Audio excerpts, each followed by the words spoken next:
Welcome to Tuesday's edition of Big Blue Kickoff Live, presented by Cadillac, the official luxury vehicle of the New York Football Giants. Thank you so much for being with us. It is the first day of practice at the veteran mandatory minicamp.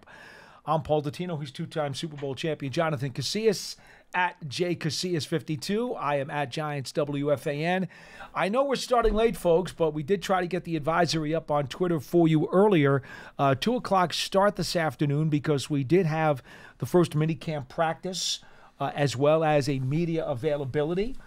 Giants making several players available to us for conversation in addition to head coach Brian Daboll. We will break down some of the things that they said, but first we will, of course, start with some of our views and observations from today's practice session. As always, you can find an archive of this show and our entire podcast network on the Giants mobile app, podcast platforms everywhere, and at giants.com/podcast. Now, first things first. As far as minicamp is concerned, it's really, as Coach said, an extension of OTAs and that there's no contact, Jonathan. I think that's very important for everybody to understand. Until they get to the regular training camp toward the end of July, there's no real hitting or tackling going on at all. So I always say take this with a 5-pound bag of salt. Yeah, this is basically 7-on-7 or flag football. That's the most that you're going to get out there today, like you said. There's no contact, and you know, as a professional, I think these guys do a pretty good job in upholding to that, because back in the day when they said no contact, there was guys hitting people all over the place. In any event, today's session specifically, Brian Daboll had individual drills and then had 11-on-11s. They did not do 7-on-7s today, which disappointed quarterback Daniel Jones. Mm-hmm. Now, Jones, as you probably know, they've been holding him back. He has done everything the doctors and trainers have asked him to do. He told us today during his media session that he has passed every single hurdle and even then some, and is going to be ready for the beginning of training camp. Now, at the same time, because they want to be very careful and cautious with him, they're limiting him to 7-on-7s during the spring practice sessions. Well, without a 7-on-7 today, he just had to do some ghost routes and some stuff on the side with the trainers, and that kind of bummed him out. But you know what, Jonathan? He's the franchise quarterback. You can't take any chances. Yeah, and you know he's highly competitive. So he's definitely the itch to get out there with his guys, because there's a little difference between 7-on-7 and full-on, no doubt, 11-on-11 right now. Even though there's no contact, there's a little bit of a difference. There's more of the team aspect there. There's the run-pass situation that's not there in a 7-on-7 situation. You know, but that's Daniel Jones being Daniel Jones. He is an athlete. He wants to compete. You know, we all know that, you know, he's one of the most, I think, you know, the great competitors on the New York Giants roster, and we see that from year in and year out. And the guy just wants to play football, man. You can't blame him for that. Not at all. All right, let's go over some of the highlights that we did see at practice today. Then we'll go more into what Jones said and some of the other folks here at the facility. Offensive highlights, Wan'Dale Robinson caught a quick slant from Drew Lock and took it to the house on what was probably about a 60-yard pass play on a catch and run, which was incredibly dynamic, and you'd love to see that in a regular season game for sure. Bryce Ford Wheaton made a terrific stab, fully extended diving to make a grab on a Tommy DeVito throw, which only the receiver could get, so it was in the right spot. And also Theo Johnson caught a long touchdown pass from DeVito down the left sideline, the young tight end who has really shown a lot of explosiveness, athleticism, and really good hands. Those were really the major highlights from the offense today. Well, got anything on defense? Or you got that coming up? Defensive guy. Of course. I should have started with defense. That would have made me happy. I'd have shut up.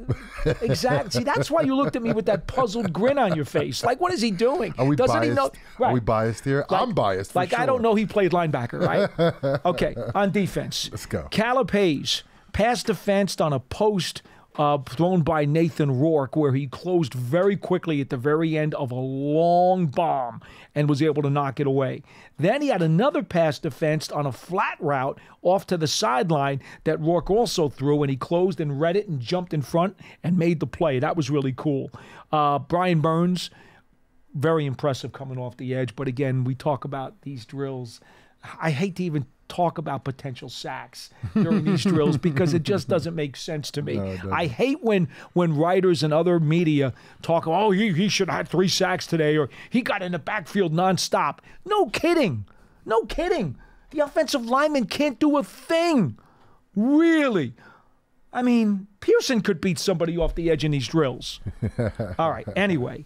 And then the other defensive plays, Elijah Riley had a pass defensed, which was a very nice play.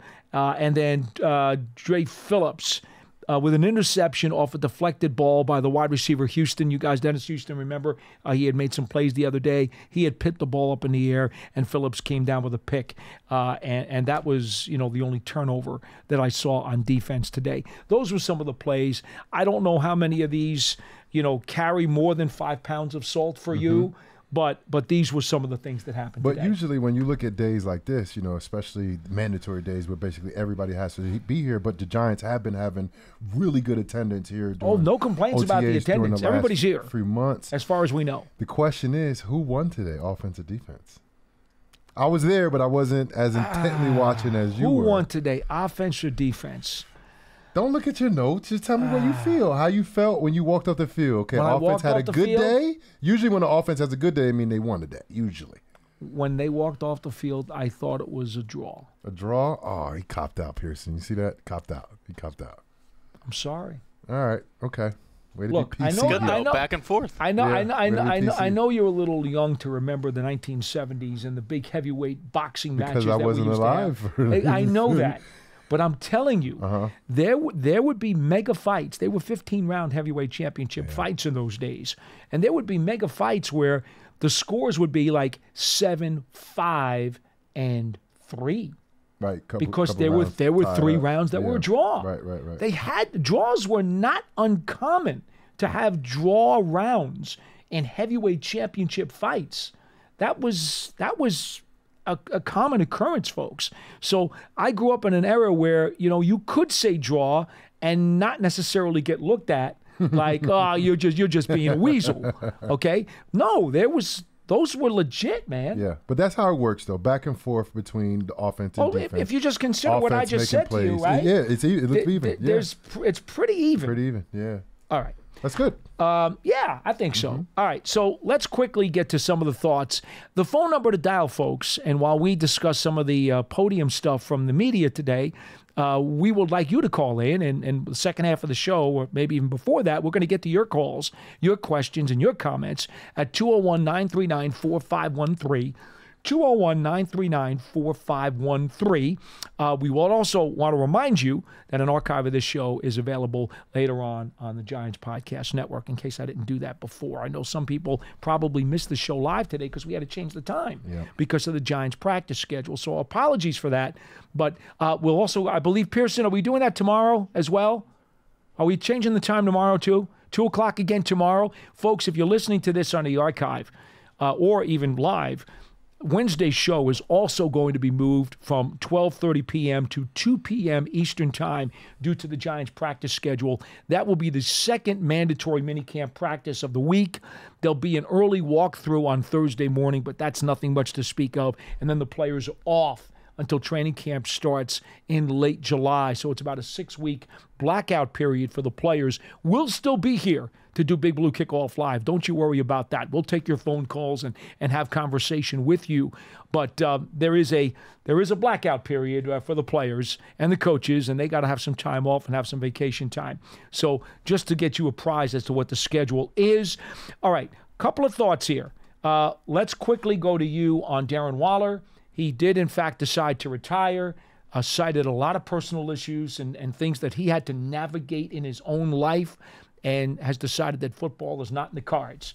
So Brian Dable said he's most concerned about Darren Waller, the person, wishes him well, wants him to do well, has been in contact and in touch with him, understands that this was the decision, thanks him for his time, and again, wishing him all the best, with the understanding now that the Giants have a tight end room which has Daniel Bellinger, Lawrence Cager, Theo Johnson, among others, who now have to fill that void. some of your thoughts as to how the Giants are going to be able to take care of business. Well, first off, personally, I want to shout out Darren Waller because he's been a guy who has dealt with some mental health stuff, serious physical health stuff, in the past. So I do hope he's in good spirits. It's a rough time for him, I would think so, because, he's going through his personal life with his, divorce with Kelsey Plum. And then also, that transition out of the game is not easy. Somebody that, been dealing with that and going through that. The Giants have had my back throughout that whole process, which is, I'm definitely indebted to them. But it's a rough time for him. Now you got to work with me, and that's no pleasure. No, you're my guy. I'm sorry. I just wanted to lighten the mood a little bit. Yeah. But, I wish nothing but the best for Darren Waller. I think last year was a rough year for everyone on the New York Giants franchise, and especially the offensive guys. And it was kind of rough to watch at times. So I hope he can bounce back, and whatever he does after this, I hope he has some success, whether it's rapping, whether it's, still being around football, whatever the case is. But with him being gone, that allows, I think, the Giants to possibly secure a roster spot for somebody that has the significance of a Darren Waller. Last year when the Giants signed Darren Waller, in the one preseason game we saw him, we were like, oh my gosh, like this is everything that we thought he would be. Yeah. And then of course the whole offense was kind of, underwhelming, I should say, as a collective unit. But now, that Darren Waller is gone, that leaves a void, and that also leaves a void in terms of, finances-wise. So I think the Giants can figure out, maybe not now, but before this season starts, how can they allocate that money that they have for Darren Waller for somebody else, a free agent signing, a trade, or, whatever the case is. And I feel like the Giants should do that. The Giants should bring in somebody that's a veteran, that's played good football, that's possibly a free agent, or maybe a trade, sometime in training camp or right after training camp or something like that, to bring in good locker room leadership. Yes, you want a guy to play. Yes, you want a high character guy. Yes, you want a guy that might be on the cheaper end when you look at the available free agents or trade wise. But I think leadership is key for the Giants. You look at the roster. I feel like there's a lot of talent on the roster, and I'm looking at the defensive back room, but there's not that many veterans there. When I say veterans, 4 or 5 years plus of experience. Adoree Jackson was that guy, but now he's not on the roster anymore. I think Jalen Mills might have the most experience. He's year experience. 9, if I'm not mistaken. He's the real grandpa of the group. He is. He's the older guy in the group. He's a safety. I'm thinking more of the corner room. You look at the room, you got, I think, a lot of potential there. You got Cordell Flott. Of course, we know Banks last year had a great rookie campaign, but who's the veteran leadership in that corner room? I think that's invaluable. I don't think you could put a price on veteran leadership in a very talented room that's consisting of a lot of young guys. I think that would be like, it's huge, especially going into the season, knowing that you have talent at that position, but you don't have a veteran guy that can actually tell them the ins and outs. And I know there's a guy out there that played for the Cowboys, play for other squads, was an all-pro player. I think me and you covered him one time when we did Inside the Numbers or Beyond the Numbers with the Giants. He played for the Bills for a while, too. Gilmore is a fantastic player, and he is on the street right now. I'm not saying they do it now, but that might be somebody that you can bring in and have an immediate impact, not only on the field, but in the locker room and helping out that young corner room. Well, the Giants need to figure out how they want to allocate those finances. Again, they got a little over about $11.5 million back off of the salary cap due to Waller's retirement. And so they could spend the money on a free agent. They could spend the money by making a trade and absorbing somebody's contract, or they could just sit tight and use that money during the course of the season and maybe even use it to roll over into next year's cap. Yeah. So they got 3 options as to how they want to deal with this space that has now been created underneath the salary cap threshold. So that's an interesting conversation to have, certainly, for sure. Interesting as well is Brian Daboll's praise of one Lawrence Cager today. So not only did we hear from Bellinger, who said his top priority in the offseason was pass routes and how he wants to become a better route runner, but we also heard from Brian Daboll that Lawrence Cager has been having a stellar camp, specifically his involvement in the pass game. And we've mentioned him a couple times over the course of the last 2 months. I didn't think it was like Times Square worthy of putting up on the big Digitron, but Brian Dable went out of his way to really give Cager a pat on the back. Well, that's good because you need somebody to show up and I think replace, a really good tight end in Darren Waller, especially in the passing game. The Giants last year, it's on record. The Giants struggled on offense, and a tight end could be a quarterback's best friend. Because sometimes they'll match up against linebackers, sometimes they match up against safeties, too slow, too small, and I think Bellinger, he has a lot of potential to help the Giants in both the run game and the passing game. And the young Theo Johnson, even though we didn't see a lot in the passing game when he was at Michigan, Penn State. When he was at Penn State, sorry, I don't really like none of the Big Ten schools. So if you're not Wisconsin, I might confuse you with another blue Big Ten school. Whether it's a college bias or a preference for defensive players, you always know where Jonathan stands, don't you? But I think working him, seeing that big frame and that athleticism, let's see how that starts working into the fold a little bit. And like you said, it's hard to see anything right now, but what you can see people in the passing game. That's something that you can see right now because it's basically 7-on-7 out there. Everybody out there in shirts and shorts. Nobody has pads on, so nobody's hitting anybody. But what you can see are the skill position guys and how they're looking. All right, couple things about the pressers, and then we will get to your phone calls. Daniel Jones says he does plan on throwing again with teammates during the summer, getting guys together to throw. That's a great sign because obviously it means he's doing well, because I don't think he would be doing that if the trainers or doctors wanted to pull him back. Right. So obviously no setbacks. He believes he's got a nice green light going. Yeah, that's a good thing. Yeah, that's good. That's really good. And look, I didn't think he was going to be as far as he is now, doing everything that he is doing, because he's basically doing everything besides team period, right? Basically. Yeah. He's doing the individual drills. He's doing 7-on-7.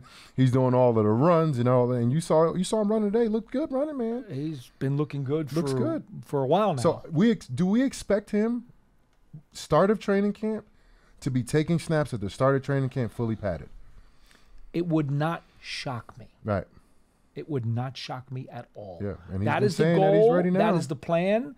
And I would not be surprised if he does. That'd be good. That'd be really good for the Giants. By the way, he does wear a knee wrap on his right leg because of the surgery, but he said it's only just to keep the knee warm. Okay. No brace, though. No. Okay. That's no good. brace. That's good. No brace. It's good. And he's out there doing alligator runs like zigzags and stop and go and stop and go and sprint outs and gassers. He's doing all of it. Yeah, that's good. That's good. But he's itching to get out there. But I also think he is. It's not just because he has he's that itching competitive like the chicken nature. Pox is what it is. It's not just because he has that competitive nature. He's a competitor. You could tell by the way he plays the game. But I think he wants to go out there and put that knee to test. He knows that playing 7-on-7 ain't a real test. No doubt. He wants to go out there and test it. If he got to run, if he got to quick little change, a direction in the pocket, get outside the pocket, tuck it down and run after, he breaks the line of scrimmage.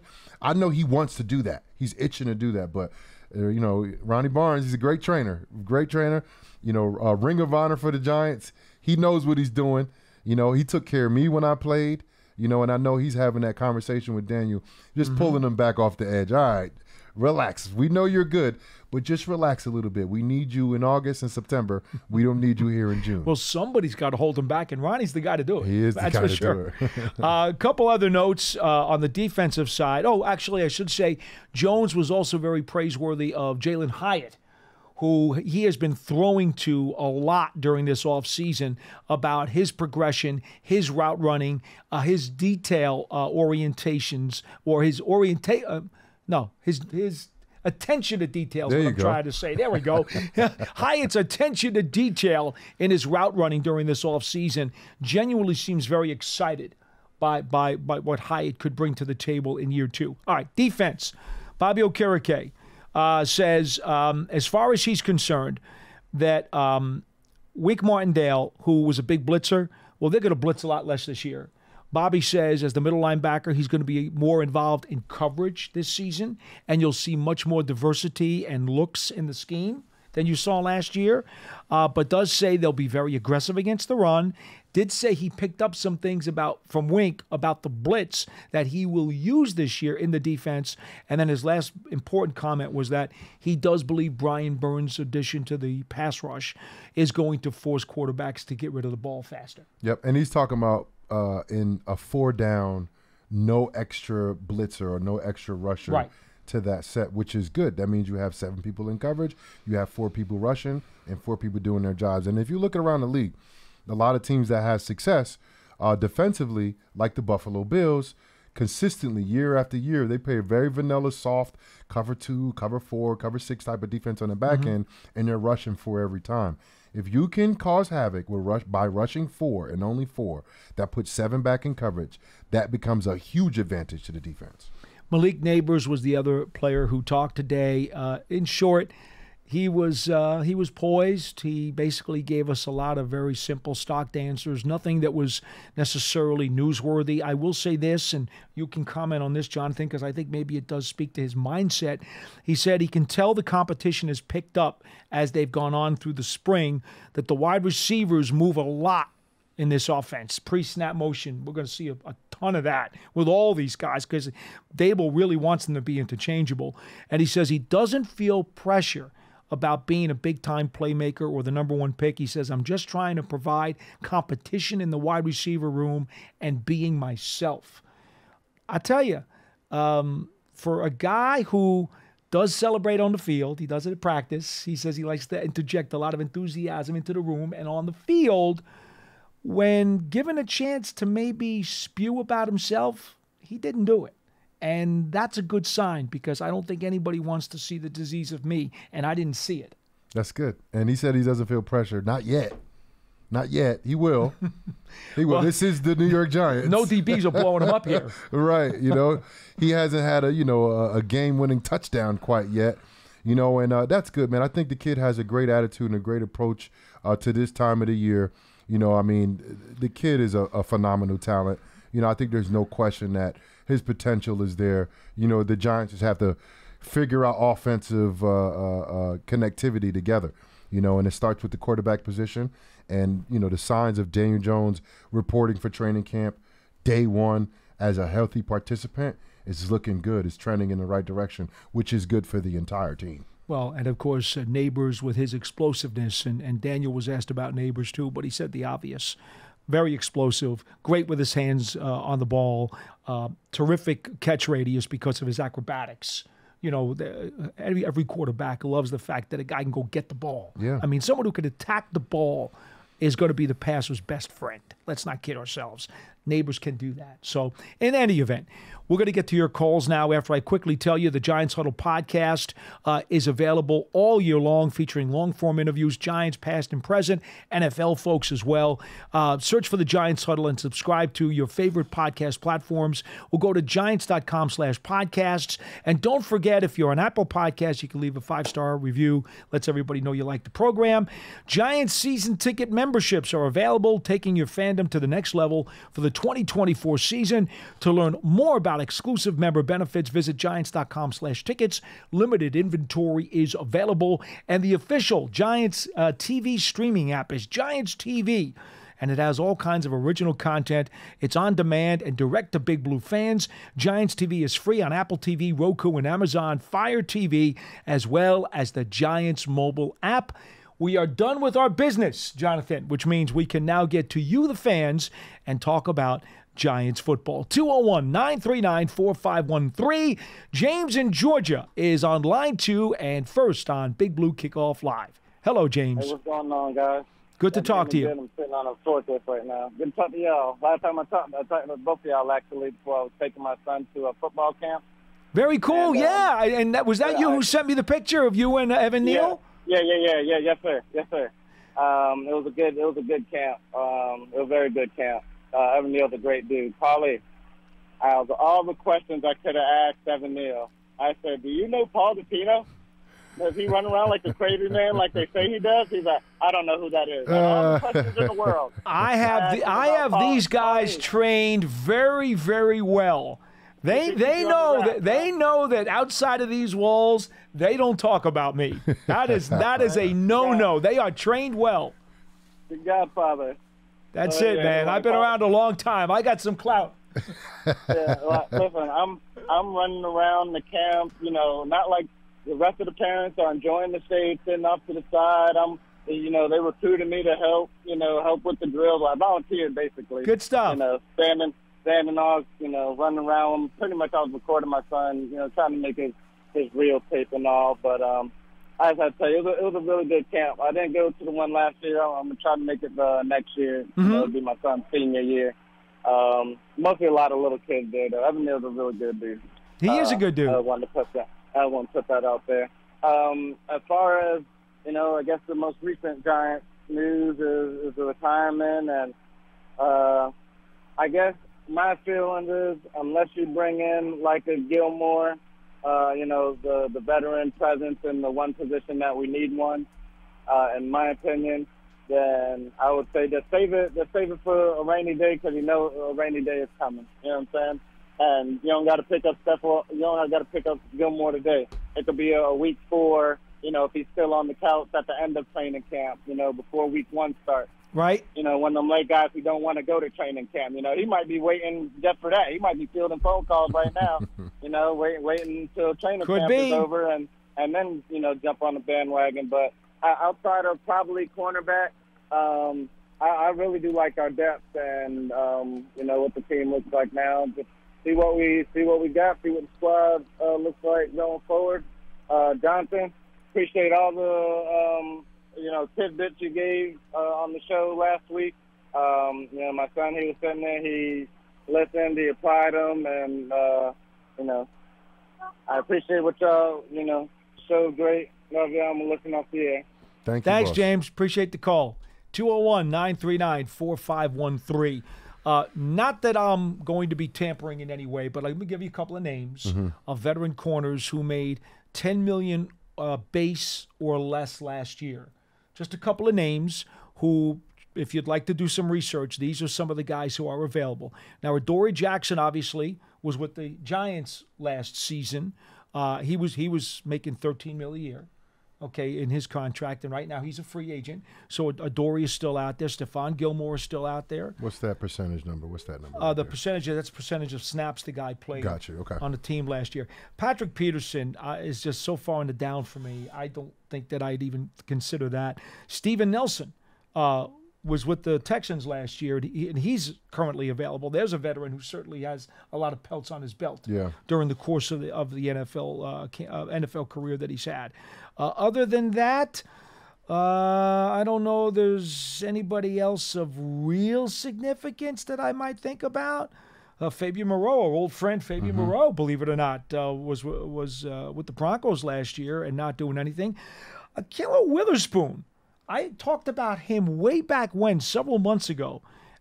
Seems to have resuscitated his career. He's only 29 years old. Yeah, with the Rams. He was $1 million last year and played at 93% of the snaps. Not bad. And he's one of those tall corners. 6'2" plus. There aren't a whole bunch of those in the league. Yeah. And he's been around a while. So those are some of the guys that you'd be talking about. If you wanted that type of player to fill a spot on your roster in that position. 201-939-4513. We go to line 3. Frank in Houston. You're next on Big Blue Kickoff Live. Hello. Hey, good afternoon, gentlemen. Hi. Hey, late happy Mother's Day to all the mothers. Happy For sure. Father's Day to all that the too. fathers. Yeah. Health and wealth to all. I appreciate you guys. I always check out, your shows. I never catch you live, but I finally caught you live. I always check the shows out. Your boy Pat Leonard, I check out his podcast all the time, his live chat. He's always very entertaining, very active with the chat. Well, that is certainly your prerogative, but we'll just leave that right there if that's okay with you. Yeah. I mean, he's ain't that bad at times, right? He has different takes. Everyone has different opinions. I always have a chat about how our problem has been head to head, Mara and down. the decision-making, the coaches in place, the play calling. Jones, everybody hates Jones. All the fans hate Neal. All I got to say is Jones never really had a chance. He's had no team, no O-line, poor play calling, and he keeps getting up. He doesn't complain. He's really going to turn it around. If he stays healthy, we could get a line in front of him.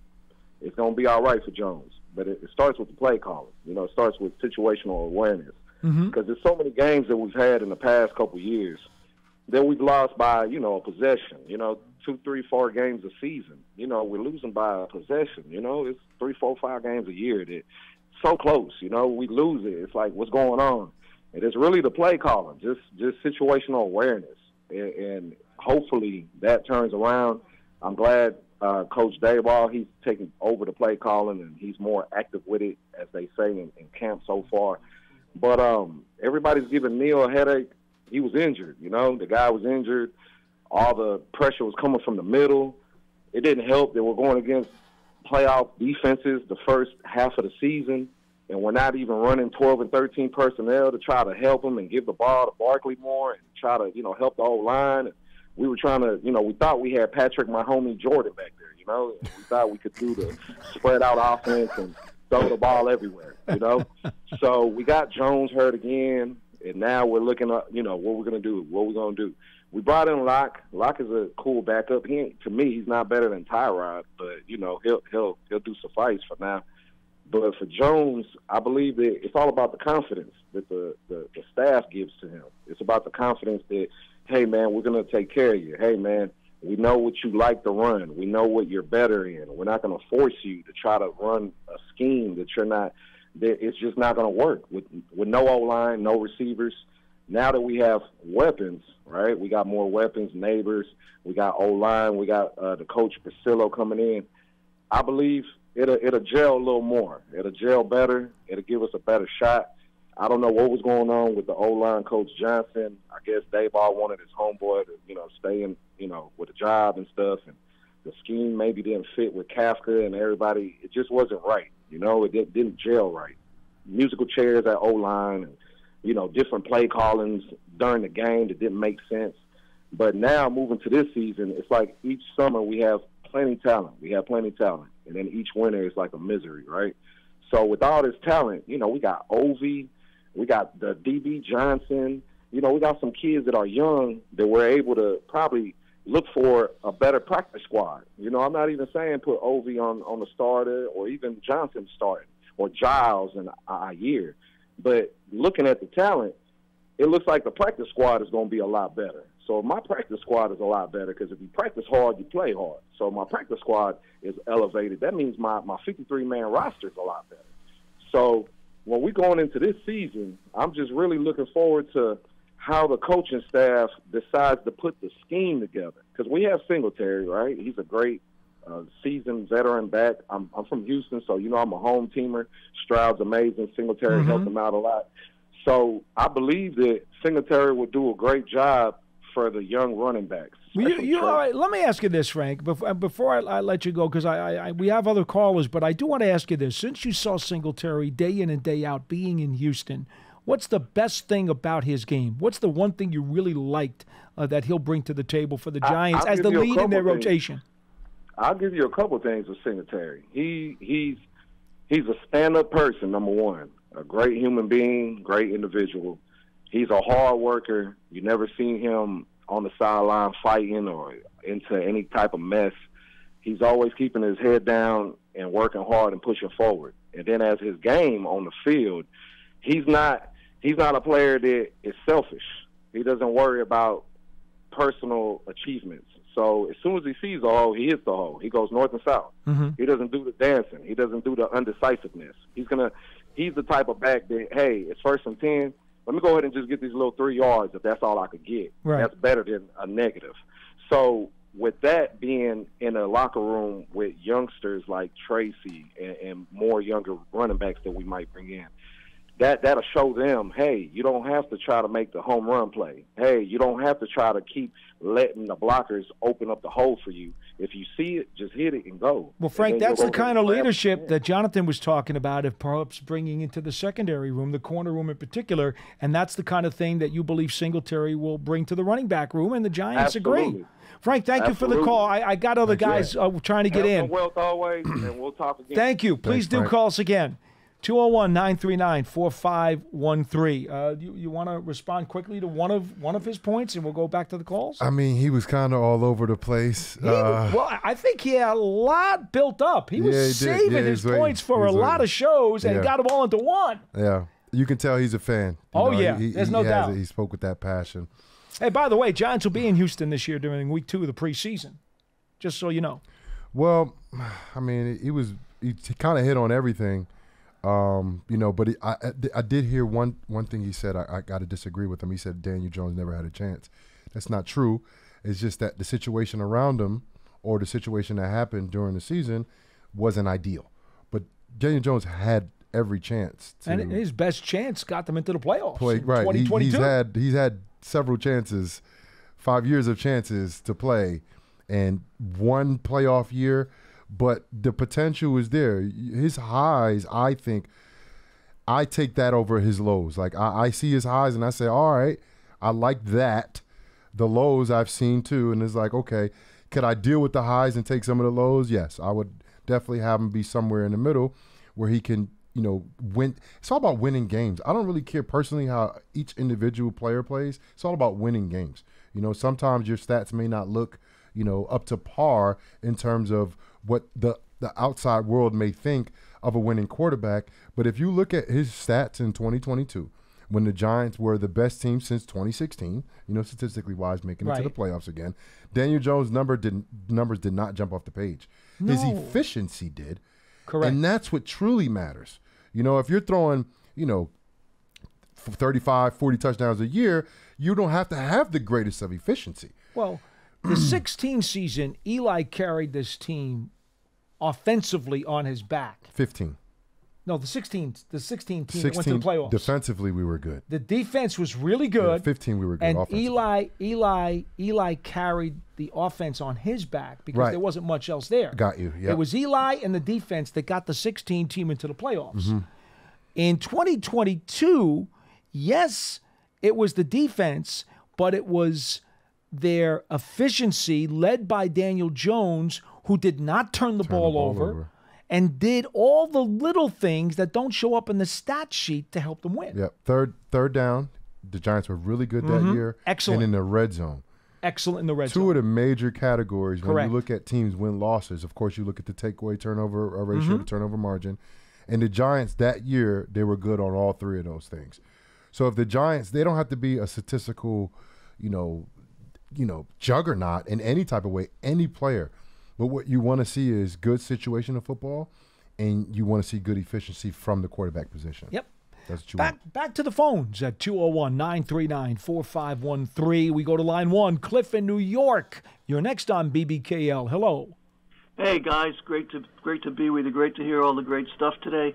A lot to be optimistic about and pumped up about. I wanted to talk about the defense, especially the D-line, but I asked Pearson first. I assume you guys probably don't want to get into who's a dirty player because there's somebody I was thinking about, and I'm thinking maybe you don't want to do that, an opponent. Well, look at it this way, Cliff. I don't want to label anybody a dirty player. There are some players who may be a little bit, let's just say, in love with extracurricular activity. How about that? I don't want to use the word dirty because that to me has a lot of implications and is too far-ranging and reaching to just start throwing that word around about somebody. But was there something in particular that really like? Yeah. I was watching a game last season. The Buffalo was playing somebody that we were going to play the next week. And Josh Allen is sitting on his can after the play, and he's pointing out to somebody, to the officials. And the next week we played that opponent, and Daniel got his neck injury. And the Miami game. Yeah, And I wanted to put it this way. If I could just ask it this way with Jonathan, I was thinking about this for months. If you're rushing from the blind side and you've got a straight line to the quarterback, and he might feel you're coming, but they called it the blind side for a reason, right? And you're going for a strip sack if at all possible most of the time, I guess. And if you're doing that, would you come over the top with your right hand and try to come down to draw the ball loose?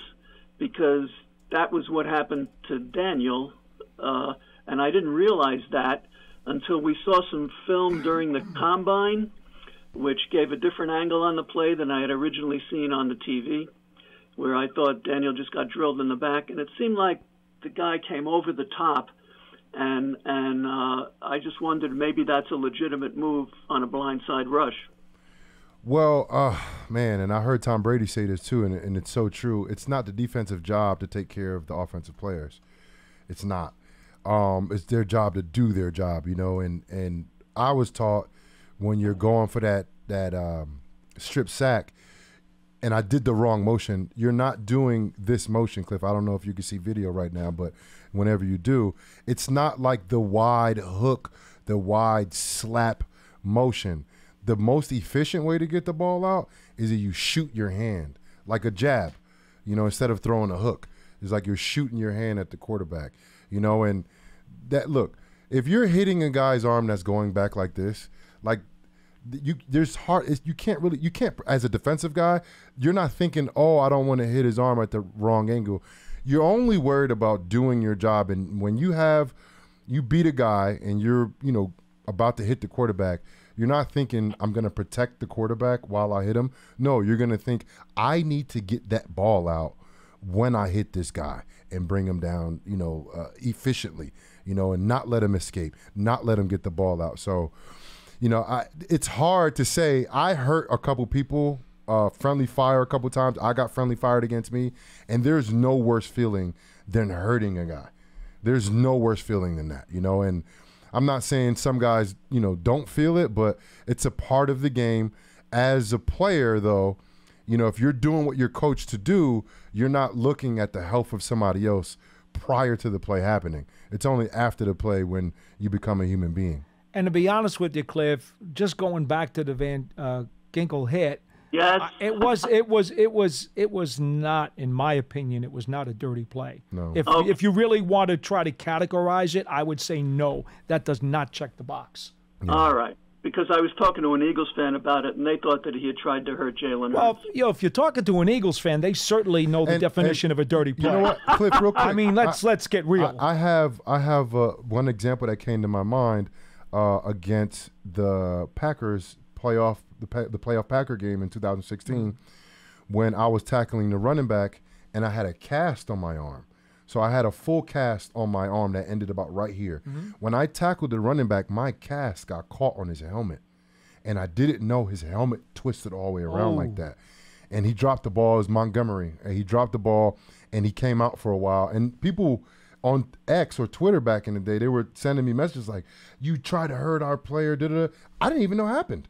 Right. Like, I didn't know what happened. I'm like, how did his neck turn like that? Mm-hmm. But then I watched again, my cast was hooked onto his face mask. Oh, man. And like I said, I didn't know what happened then. Sure. Like, we don't have replays on the field. No. So, like, when something happens, sometimes the defender or whoever it is, you don't know what happened until you watch the film. And then you, like, I had to still look at it like, how did his neck turn so weirdly like that? Right. And I felt bad, but I didn't feel bad to the next day until I watched the film. Right. I didn't know I did anything to him. I thought he just got hurt. You know, but you just don't know, Cliff. It's so fast. It's so bang, bang. You know, and, you know, like I say, most guys, every guy in the NFL goes out there with no malice intent to hurt anybody. You know, and people just get hurt because you got big guys running full speed, hitting other big guys. You know, that is a recipe literally for disaster. All right, Cliff, is that all? No, I just wanted to, I'll tell you what I was looking for the D-line, and then I'll take it off the air. I'm glad you said you didn't think it was a dirty play because I think we're going to see the guy in week 1, I think. But with the D-line, you guys coached me up when we were busy getting ready to draft Kayvon about the size of the guys on the DL, and it isn't, how much they weigh and all that stuff. I'm just kind of still stuck on having to have pressure up the middle, and I don't know if you can move Kayvon or Burns into the what do you call that tackle? The three technique? The if you can make him play the three technique at 250, 260, just for a particular scheme on a particular play, if that works. And I'm trying to put it together with what I've been reading about on the website in the Cover 3 about the tradition with the D-line and going back to 2011 with the NASCAR, which I never really understood, and I didn't realize OC wasn't as big as I thought he was, and Strahan neither at the end of his career. Mm-hmm. And I'm just wondering if we know enough about Burns' defense to put, Shane Bowen's defense to put all that together with what might be different in terms of it always seems to me like when we really got special, like when Leonard was playing at a Pro Bowl level next to Dexter, it got very exciting and very familiar to me from going way back, right, that we really had something going. And I'm just wondering if we can still have that kind of thing coming up the middle with Bowen, and I'll take it off the air. All right, Cliff, thanks for the call. 201-939-4513. I'm going to let Jonathan respond, but I will just say this to you. We're going to see a lot of different formations. Bowen's proclivity is to have 4 guys on the front line. However many are going to be down in the dirt, that's open for discussion. That could change play to play. Yep. It could change series to series. Who those 4 guys are can change, except for we know Tibbs is going to be out there a ton. We know Burns is going to be out there a ton. And we know Dexter's going to be out there a ton. The 4th guy could be a variety of folks. Could be Nacho. Could be Ryan Anderson, who I think is going to see a lot of time at 3 technique this year. Could be Jordan Riley. Could be Ojulari in a multiple linebacker set. The point is, they could go a lot of different ways here.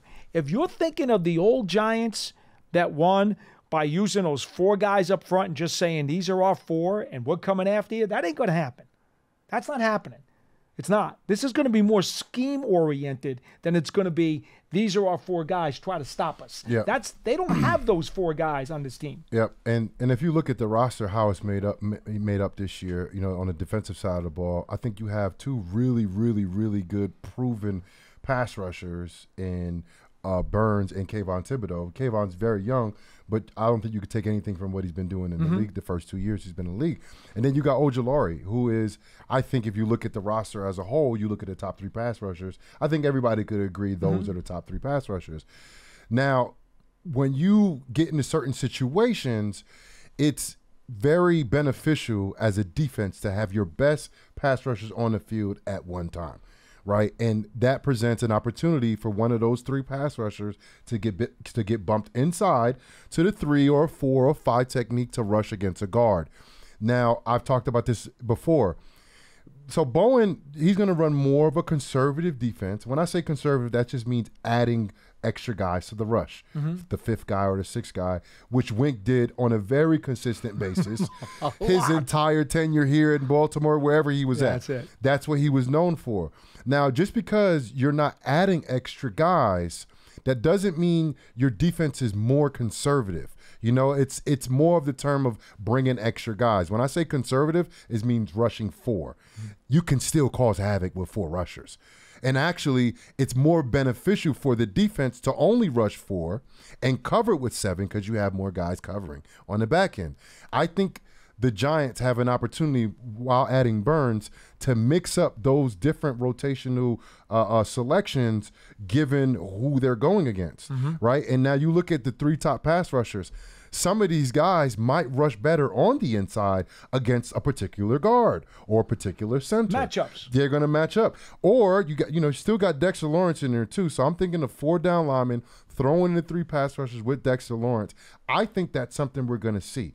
One of those guys that normally rush on the outside are going to be going against guards who usually aren't as good against guys that are smaller and more athletic than the tackles are. So it presents some opportunities I think the Giants could take advantage of. 201-939-4513. Our lines are open. We go to Riley in Philadelphia. You're next on BBKL. Hello. Yeah, how you doing? Hi, Riley. I'm from Philly. My name is Amir. Yeah, so I'm from Philly. What's up, nice Amir? to meet you, Jonathan. Yeah, so I'm from Philly. I'm a Giants fan, so it's like kind of hard living in Philly knowing the Eagles be good and the Cowboys. So it's like a thing with all my friends and stuff. So I just had to touch in with a couple points. But y'all just touched in with as far as the defensive line. And Jonathan, as far as your days in playing, all the good teams was built in from the inside and the outside as far as the offensive line and defensive line. Like just like now, the Eagles, the Cowboys, the San Fran, unless you Josh Allen or Patrick Mahomes, it's like all the good teams like got good O-lines. Even the Lions. And my point was, a lot of people try to downgrade Daniel Jones. I got a hate-love relationship with him. So it's like I seen the good, the bad. I really don't think he's a bad quarterback. I feel as though if you put Daniel Jones on the Eagles or the Lions or like even San Fran with like the pieces they got around him, he's going to play. He's probably better than Purdy, all those guys. So I feel like it's just like they said we never put him in a good predicament to dwell. So it's like I feel as though if he plays like a little bit better than he did when we went to the playoffs, it's going to be in another talk with him in the contract, and that's where it's going to get tricky at. But I feel like he's a good quarterback. We just never, even our offensive line, we had years where it's not even mid. We're not even mid, and it's like it shows. We getting top draft picks every year. It's just not working. So hopefully this year it works. And like my other point was, I really love our defense. Like I feel as though we get 2 more pieces, and our defense is like top 5 to 10 this year, and our offense is mid. We could really be scared. Like people might really not think, but I really think we could be scary this year.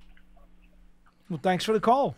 Appreciate it. 201-939-4513. We've said it so many times on this show before. Richie James led the Giants receivers room with 57 catches during that playoff season of 2022. I will ask you this, Jonathan. How many Giants wide receivers do you think will catch more than 57 balls this year? And who would they be? It's a good question. I mean, I'm assuming you don't think 57 will lead the room. No. I hope not. I hope not, too. Right. It's a good question. At least 50 catches. I'm thinking at least 3 from the receiving room. At least 3 from the receiving room. And one guy getting closer to the 100 catch mark. How about Neighbors, Robinson, and Slayton? Yeah, for sure. I think so, too. I think that's a good number. I would like Hyatt at that number. That means the Giants are going deep a lot. Because we all know, look, I don't care if he can run all 4 his guys routes. over 57. Why not? Well, over 50. Because that's only, 200 catches, right? Between 4 guys. Yeah. Right. That's not crazy. But you got, corporate tight ends, corporate running backs as well. But I would like the ball to be distributed very well, and I want efficiency out the passing game. I would like it to be explosive, but I'm not trying to ask for something that the Giants won't be able to do, But I would like efficiency in the passing game. I would like Daniel Jones to be over 70% completion percentage. I would like them to be efficient in the red zone and efficient in third downs. I don't really care what anything else looks like, But if you're completing the ball at a high percentage, you're good on third down, you're good in the red zone. Your numbers may not be the greatest numbers, but that's efficient ball.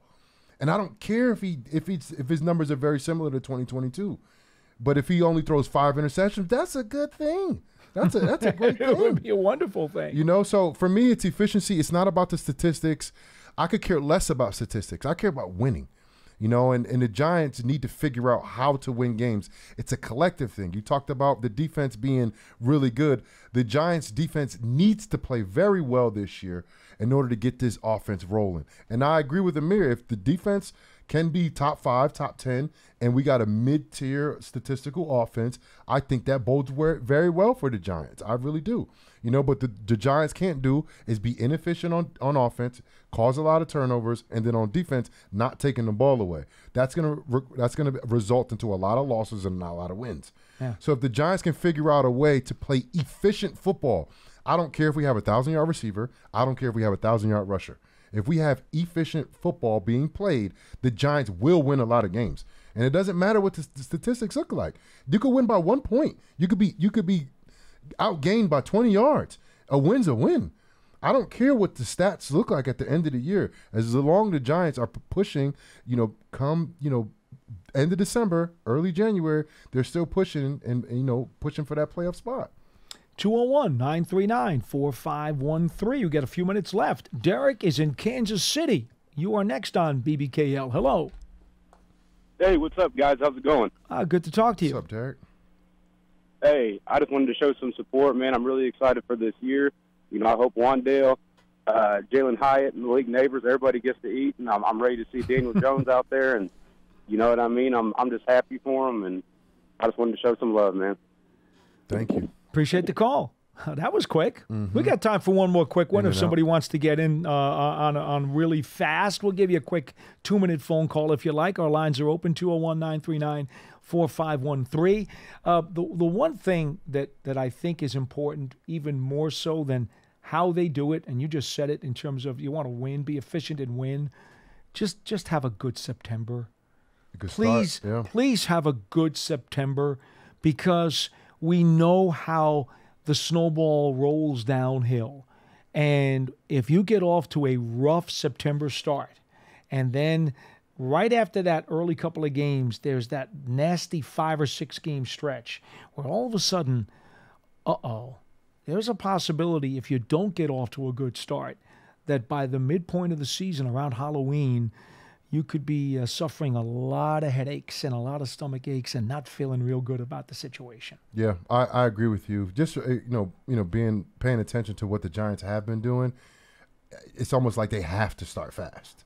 And I hate to say that, but because there's 17 games in the season, but I know it's really hard to recover, and to keep 100% of everybody, bought in the entire season when you're not winning games. It's really hard to do that. But look, I like what I'm seeing today. The energy out there was good at practice. I love that you have a very competitive Daniel Jones just itching and scratching to get out there, man. That sounds good. That's all good stuff to me. Good thing that Brian Dable said, and I apologize for leaving this out earlier in the show. He said that as it stands today, they believe that everybody will be available to practice at the beginning of training camp. That's the plan. And he was asked, including Aaron Robinson, the corner who's missed the better part of 2 years. And he said, well, that's the plan. I don't know. That's somebody we haven't really spoke about because he's missed the last 2 years. Exactly. Let's see how he is when he comes back. Don't know. Right. It would be great to see him compete. Yeah. It really, really would. I just don't know where he stands. His knee was just ravaged. And it's been one heck of a long road for him. If he even gets back on and plays in a preseason game, I'll be happy for him. Yeah. In any event, that'll do it for today's show, everybody. Big Blue Kickoff Live can be heard on the archive and all of your favorite Giants podcast platforms everywhere, or at giants.com/podcasts. Remember, tomorrow's show, that will be Wednesday. Once again, because of Veteran Minicamp, we are pushing the show back from 12:30 p.m. Eastern Time to 2 o'clock Eastern Time. And we'll be back to review the second day of practices and talk more Giants football for another hour. But for now, for Jonathan Casillas, I'm Paul Dottino. This has been Big Blue Kickoff Live, presented by Cadillac, the official luxury vehicle of the New York Football Giants. So long, everybody.